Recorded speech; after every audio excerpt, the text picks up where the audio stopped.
जों दिनै खमाबारि बिसिडिसिनि सिङाव थानाय जेसेबांखिनि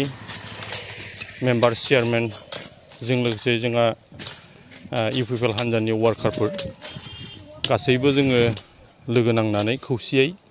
बे खमाबारि बिसिडिसिनि आन्दाराव जि पिडब्लिउडि लामा एबा गामिनि लामाफोर बेयाव सोरगिदिं लामा सेर सेराव जि हाग्रा बंग्रा जानानै दं थाबायनाय मानायाव खुब उसुबिदा जायो मोनाफ्राव उसुबिदा जायो आरो लामाया फिसा ओंखायनो बेयाव एक्सिडेन्टफोर जानायनि सम्भाबना बिराद दङ जों बेखौ नोजोर खालामनानै आरो स्वच्छ भारत अभियान बेखौ जोङो नोजोर खालामनानै आरो लोगोसेयै रायजो राजानि जाहाथे मोजां जाथों जों बेखौ हास्थायदों आरो रायजो राजानि गेजेराव जिहेतु जोङो मोनसे एवारनेस जोंनो नांगौ जादों आरो जों बेखौ खावलायदों दिनैनि बे हाग्रा दानस्रांनायनि जि हाबाफारि सानसेनि जि हाबाफारि बिनि गेजेरजों जों रायजो राजानि गेजेराव जों बेखौ खावलायहरनो नागिरदों जाहाथे गाव गावनि लामा मोखांखौ जाहाथे साफा खालामनानै लायो आरो सम्पुर्ण जोङो सरकारनि सायाव आसा खालामबाय थायोब्ला बबेबा समाव सरकारनि आसनिफ्रा नांगौ बायदि समाव मोनफैयाबो जानो हागौ ओंखायनो थेवबो जोङो सरकारनि आसनिफोरखौ सम्पुर्ण आसा खालामालासिनो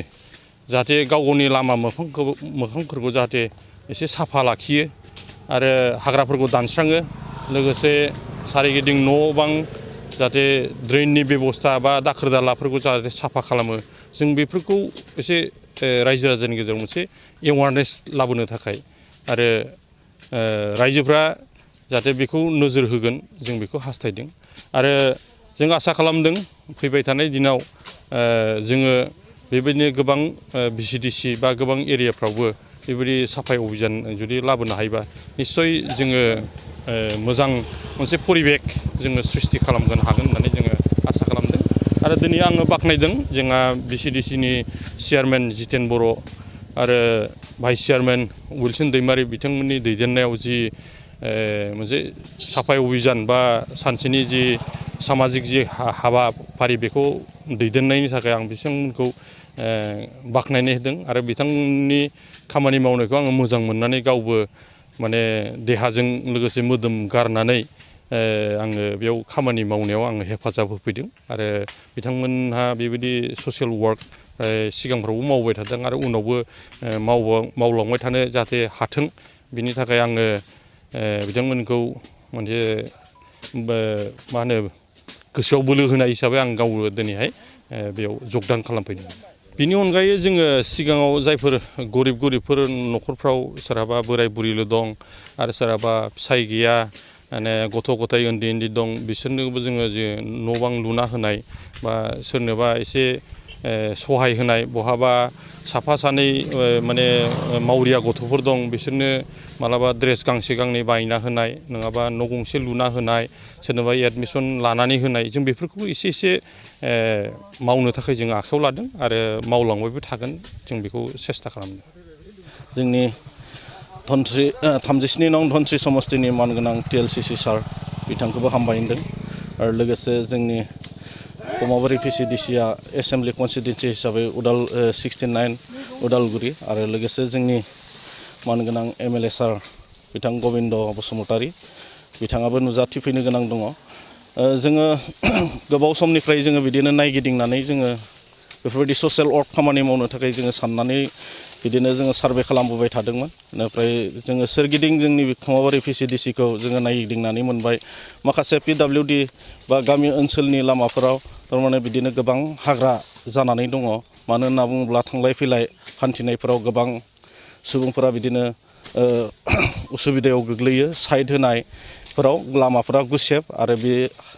लामाफोराव गोबां हाग्रा जाना दंमोन आरो जोङो बेखौ सावरायनायनि गेजेरजों बे हाग्रा दाननाय हाबाफारिखौ जोङो लानाय जादों आरो बेखौ जोङो लानायजों लोगोसे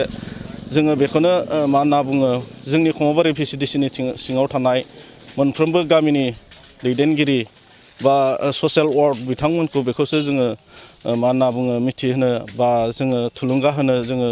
हास्थायो मानो होनना बुङोब्ला साखाथि बाखाथि गावनि गामिनि खाथिफोराव थानाय लामा सामाफोराव बेफोरबायदि हाग्रा बंग्रा जानानै थानायफोरखौ एसे नोजोर होनानै बिथांमोनाबो उननि समफोराव बेफोरबायदि हाबाफारिखौ लागोन आङो बेखौ VCDCनि जानानै आङो गुरैयै खावलायो आरो लोगोसे जोंनि माखासे मावथिफोर दङ बिथांमोनाबो नोजोर होनानै जोंनि मेम्बारफोरा गाव गावनि ओनसोलफोराव थानाय बेफोरबायदि खामानिफोरखौ मावनानै होयोब्ला निस्सय जोङो रायजो राजानिफ्राय जोङो आशीर्बादखौ मोननो हागोन आरो आङो बेखौनो खावलायदों जोंहा माखासे जोंनि बेफोरबायदि मावनायफोराव जोंनि दैदेनगिरिफोरा जोंखौ थुलुंगा होगोन आरो जोंबो बिदिनो उननि समफ्राव आरो बिदिनो आरो बांसिनै जोङो मावलांनो हागोन होननानै आङो आसा खालामदों। दानो जा माने जोंनि बे पुरुनिया हाफागाव एरियायाव बिदिनो लामाया फ्राय हाग्राजों बुंफबनाय बादि होनजायो फ्राय दा बेखौ एसे नायनानै खमाबारि VCDCनिफ्राय माने एसेब्लाबो लामानि सुबिदाखौ मोजां जाथों होननानै बिथांमोनहा मावफैबाय बिनि थाखाय जोङो माने गामिनि जानानै जों मावनो हायाखैब्लाबो दा बिथांमोनहा मावफैनाय हिसाबै जोङो जोबोद मोजां मोनदों खारन मोना गुना लामा सामा माने गोबां हिनजावफोरबो थाबायनाय जायो किसु सुबिदाबो मोनो बिसोरबो हाग्रा बंग्रानि थाखाय खिन्थु दा जाबादि नुदों माने एसे बाख्नायथावना जानानै फैदों आरो बिथांमोनहा मावफैनायनि थाखाय जों गोबां नुदों माने कलेजाव थांलाय फैलाय खालामनाय फरायसा फरायसुलि औ बिसोरबो फ्राय बुंनो थाङोब्ला मोजाङानो मोनबाय दा बुंनो थाङोब्ला दा बर'नि थाखाय जों बेफोरबायदि गावजों गाव गावनि एरियाखौ एसे मोजाङै लाखिलायोब्ला मोजां जायो हिसाबै माने मोजां जादों आरो